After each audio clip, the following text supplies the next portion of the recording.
Бурятская. О, печеньки. Родная Бурятия.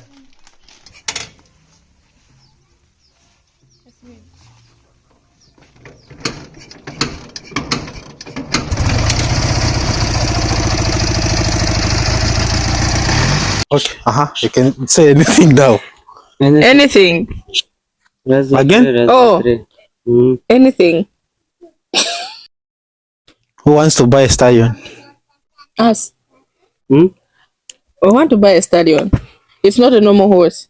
It's not. It's for working, but I want Working? that one. Yes. What type of work? Oh, before when in Russia there is no Kuliba tractor. Oh, Takwava. Okay, do I need to make an introduction? It's your boy, Matthew08. In case it is recording. Europe, Asia, Australia, North America, South America, Antarctica, Africa. Welcome back to my channel. If you are new, my name is Matthews, aka Matthews Matthew08 from Zambia. But we are in the village with these great friends of mine, Ngambo and Marat. We met in Zambia and they invited me to their village. I just want to say thank you very much, guys, for the kindness, for the invitation. I am very, very excited to be in this place. And in today's video, we are just going to have an interview to find out how life has been from the time they moved to this place and how they are surviving.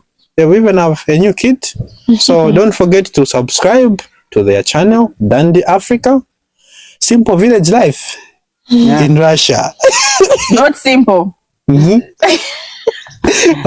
is what? So much work. Tough village life.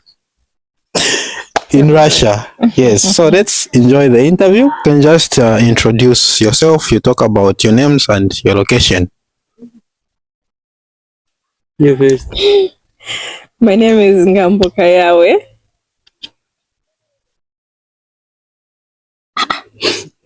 It's you who should say, oh, look, cut. I don't understand. Hello, my name is Ngambo Kayawe and I'm from Zambia. Hello, my name is Marat Davlayev. I am from Russia and right now we are in Russia in my village. Most of the people are interested to know, for how long have you been married and when did you come to this village? So we've been married for a year now and we came to this village a year ago. So we've been in this village for a year and some months. I believe that in life, when you meet someone, a lot of things change. Because when you are single, there are certain things that you just don't care anymore. And I would like to find out, how has your lives changed from the time you met each other?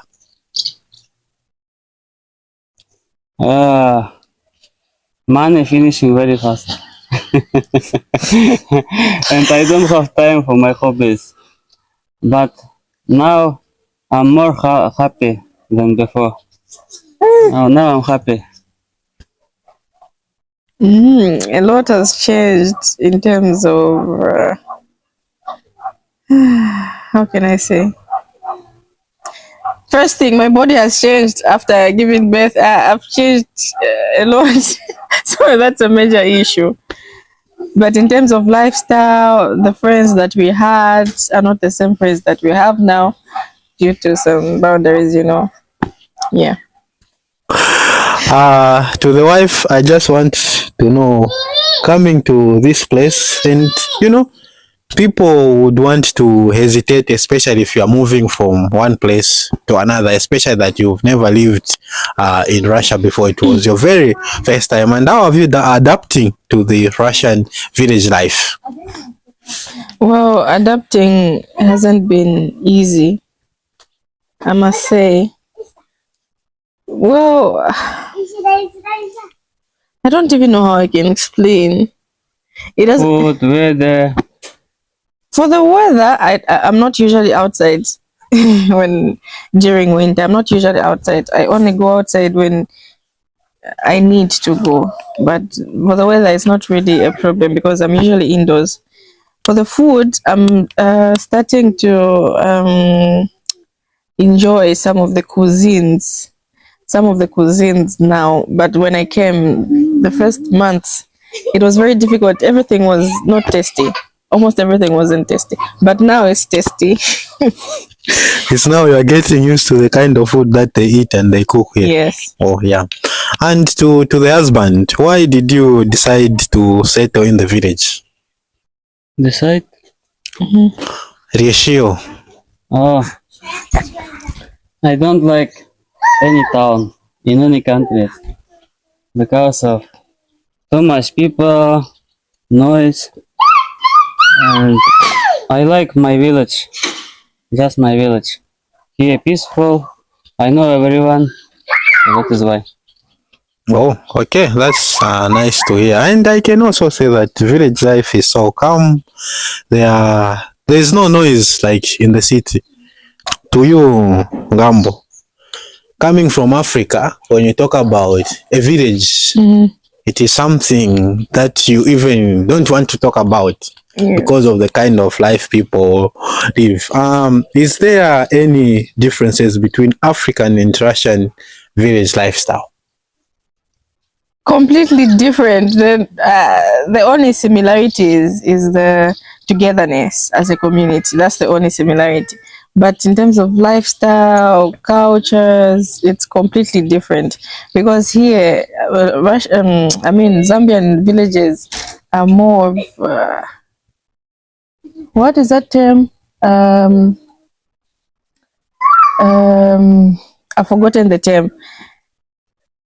There, the lifestyle is completely different. We don't have things like a washing machine. You can't find a washing machine, of course. I agree. A washing machine, a stove, running water, electricity there. Yes. Internet. No network there. So you can't find those things there. And in terms of fashion, you can't find people wearing good and fashionable clothes there. No. Yeah. To one of the skilled man that I know, Mr. Marat Davriaev, how do you make sure that your wife doesn't miss home? I can't do anything. Home is home. That is very true. I agree. True. Yes. I can't do anything, but she will still miss home. But at least I'm trying to be good with her. And what are those things that you are doing? Shopping. Tell me for me. Okay, shopping. Say for me. Yeah. Okay. I think you know better, huh? Of course, shopping. When when you go for shopping, or is it even if it's online or not online, you get to be excited and you will not be missing home. But there are times that you miss home. I mean, home is home. Oh yeah, definitely. You, Ngambo, moving from Zambia, coming to Russia, and there are so many things that people say about Russia. What can you tell people who are afraid to start a new life somewhere else? That is a very interesting question. Well, at first I was afraid. I didn't know what type of people I will find. I didn't know the lifestyle. So it's just to experience is the best teacher, so to say. Yeah, there are people that have started new lives and it hasn't been good with them. And for me, I can say it has been good. I mean, I live better than I used to live in Zambia. So experience is the best teacher. Go and experience it yourself and you will learn from there. Excellent. Being an interracial couple in any country, it's not easy. Be it in Russia, be it in Zambia, be it in Australia, be it in America. There are always people who are talking. And how do you, the both of you, react to negative comments from different people? Especially, I'll start with the husband. For me, no problem. I never listening to people. What are they telling? Negative, something. I'm just doing what I want. It was like that always. So after married with her, nothing bad things not happened with me. Sorry for my English.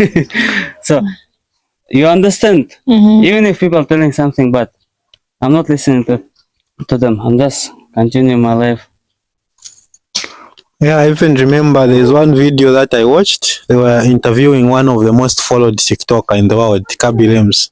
That what is the secret to success? He was like, don't pay attention to comments. Just keep on doing what you're doing. Yeah. And to you, how do you react to negative comments? At first, I remember at first when I tried to read the comments, I found a number of bad comments, and I was feeling very bad. I was feeling very bad, and then I told my husband, and then he was like, "Why are you even paying attention? Just ignore. Bad comments will always be there, and whether you are doing good, you're doing bad, there will always be people that will say bad things." Wow. After 1 year or 2 years of being together, you finally have a kid that we can all see in this video. Yeah. She has even agreed. How do you feel to be parents? Well, it's interesting. Though there are good days and very tiresome days, I must say, especially nights. You know, having someone you can call your own, I can't explain the feeling. It's like fufu veve. I can't explain. It's really interesting. I feel very happy, very excited. I'm always thanking God. Yeah. The husband? I'm also very happy. I wanted kids many years ago, but I didn't find my wife. Many years ago? Yes, of course. I'm old now. I wanted to marry, I wanted the kids. This is not last baby, inshallah. Yeah, we'll have more. I want 5. To add to what you've said, being a father, it is something that you cannot explain. Why do I say so? Because whatever you are doing, you are thinking about your kids. Like this thing that I'm doing it for my kids because I want them to have a better life. So that's why I understand. Even me, I wanted, I think, a kid. Fortunately, God gave me kids. Yes. So everything that I'm doing, I always think about my kids. That's how much kids change our lives. Within a split of a second, you are just thinking about yourself. The next morning, now you are thinking about other people and other kids just like that. I was talking about having children or having a child. How has Yasmin changed your lives from just being, you know, a couple, a married couple, to becoming parents? How has your life changed? First of all, back in my country, my name has changed. I'm now Mamake Yasmina. That means the mother to Yasmina. Wow. Yes. Well, I don't know how I can explain. Priorities have changed. I mean, she's now my first priority. Yeah, what else? What else has changed? Yeah. Yeah, priorities and time. I don't have time to do anything at my own pace. I need to do everything fast. Eating, bathing, cleaning, anything, I have to do it fast because she needs my attention each and every time. So, yeah. Yeah, 99% our daughter with her mother. But with me, nothing happened. I still don't believe that I'm a father. I'm just more happy now. That's all. Well, being happy is also something that we can say that has changed. And being new parents, what are some of the challenges you face? Having the first born child. For me, I must say the first months I had a lot of challenges. I didn't know what to do. Usually in my country, you would have elders come through to you. I don't know if it's to help you with the baby or to teach you how to handle certain situation if at all it was going to happen. But here it's different. Kui monena. Here everyone is busy. Yeah, so it was very difficult. I had to carry the baby alone at night, during the day. It wasn't very easy. It wasn't easy at all, yeah. And I had postpartum depression. Yeah. The father? I don't understand. You are just happy.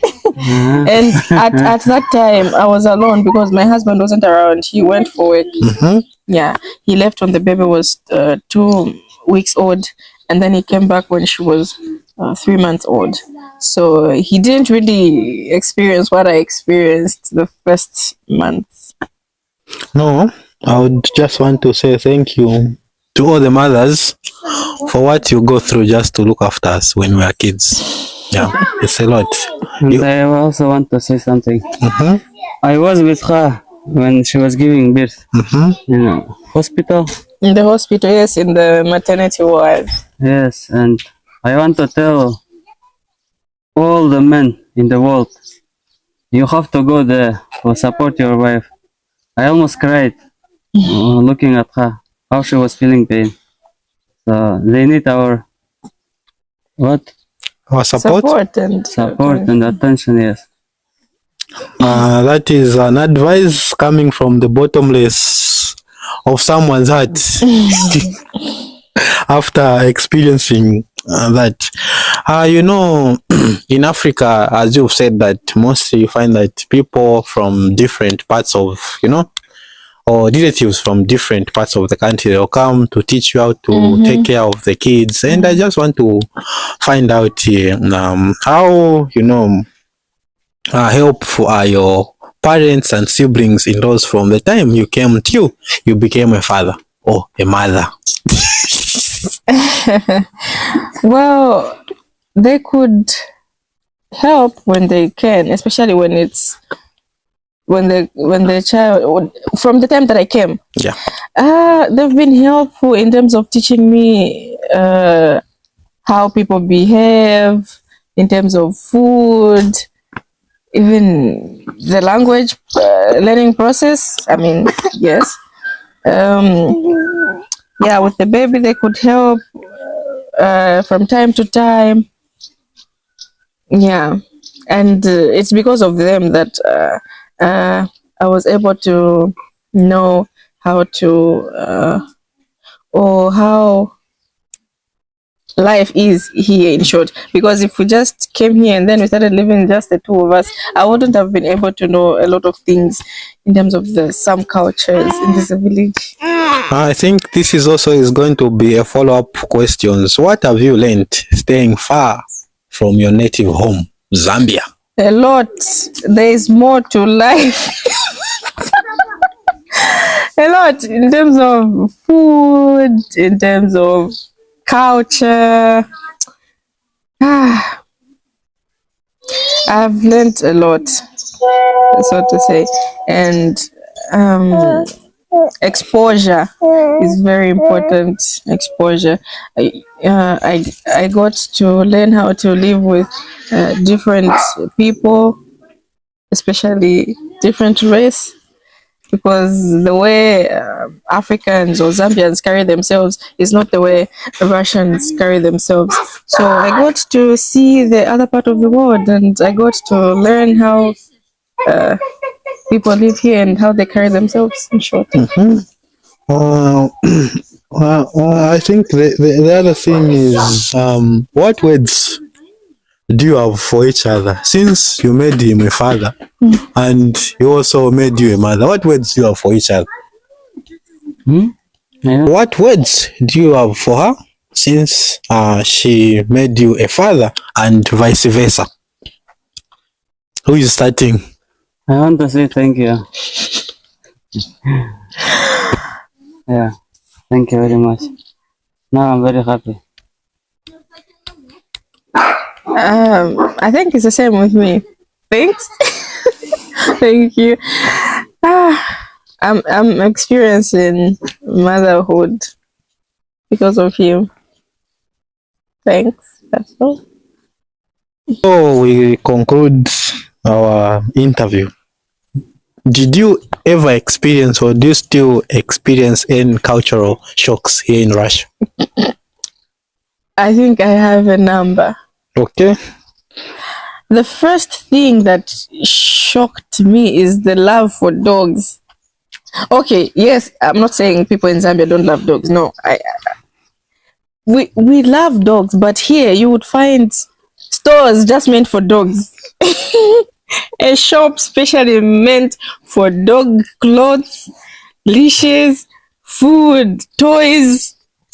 Wow. And you'll find people taking dogs for walks each and every day, even twice or three times in a day. 3 times in a day, especially in winter. Yes, they will be taking their dogs for walks.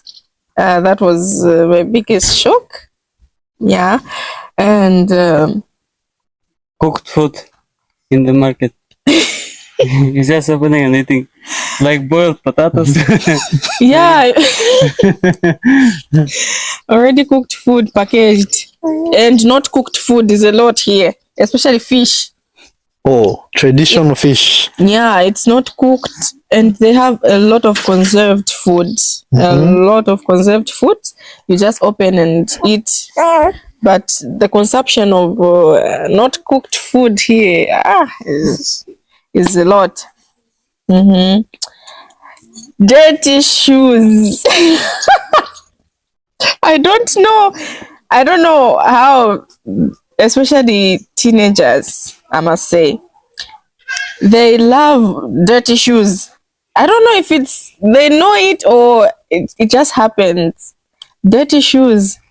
You find almost every teenager in the streets, especially when we go in town, they'll have dirty shoes. They'll be looking nice from top up to here, but the shoes, they'll be dirty.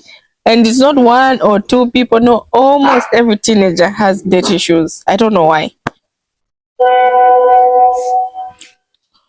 There are so many cultural shocks, especially in Russia. Not only in Russia, I think probably just vice versa. Even if when Marat goes to Zambia or when he was in Zambia, probably had some cultural shocks. Did you experience any cultural shocks in Zambia? Culture. What is culture? Culture is something that, how can I explain? Противопаречие какое-то, культурное противопаречие. Oh. Yes. When I was in Zambia, I found people, they wake up very early, 4 in the morning, 5, and then they are going outside under tree in the shadow, and they're just sitting like this. I'm asking, what is wrong with you? Nothing. But why are you sitting? I'm enjoying. They're enjoying their pension. I can't. I was cleaning their places. I was chopping firewood. Because I can't sit just like that. I can't. Yeah. Another one? People sleeping just in the road, just outside. Even in Turkey, people doing that. But here you can't. It's cold. You know what? I forgot. Oh, that people with a basket on the head. They are walking and selling something, but it's very good. I like it.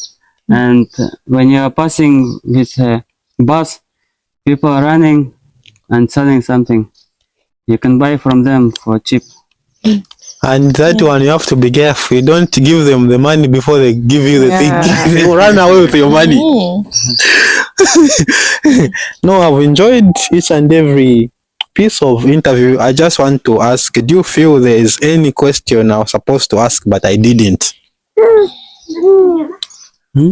Есть какой-то вопрос, который вы ожидали, чтобы я спросил? Или не спросил?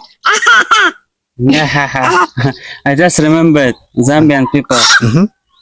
They are very, if I can say, kind. Like when we are walking together, just random people saying, "Oh, nice couple, you're looking nice together." Yeah. And then some people was telling me, "Oh, you have nice shoes," something like that. In Russia, Just random people telling you have shoes, especially in bus stations. Yes. You get compliments there. That one is very common. Yes. Okay, any conclusive remarks to the people who are watching this channel? Thank you very much for watching us. and don't forget to subscribe to our channel, Dandy Africa. And what do you have for other interracial couples? Don't listen to anyone. Especially if you have, I don't know if it's a channel or a page, bad comments, don't take them to heart. I used to cry and complain in the beginning. Now we stopped. Now I don't. It's a process. Because he told me, don't read the comments, the bad comments. Why are you reading them? Yeah, it's better not to read. Yeah. Nope. That interview has been informative. You have learned one or two things. So to you, if you're an interracial couple watching this video, the most important thing is just live your life. Don't pay much attention to what people say. People always be talking. Even if you are sleeping, they will say the way you sleep. Even if you are sitting, they will say the way you sit. Even if you're not doing anything, they'll start complaining. That's how people are made, or that's how we people are made. I just want to say thank you very much for watching. Don't forget to subscribe. Don't forget to share this video and drop a comment where you're watching this video from. I'll see you in my next video. It was your boy Matthews, aka Matthews08 from Zambia. Peace.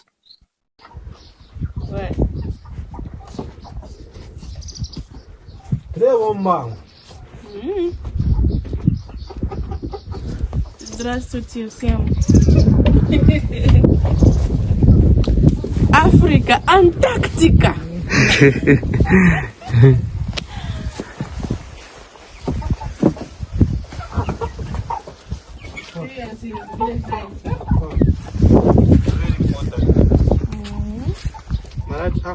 Возьми телефон. Это, ты еще снимаешь?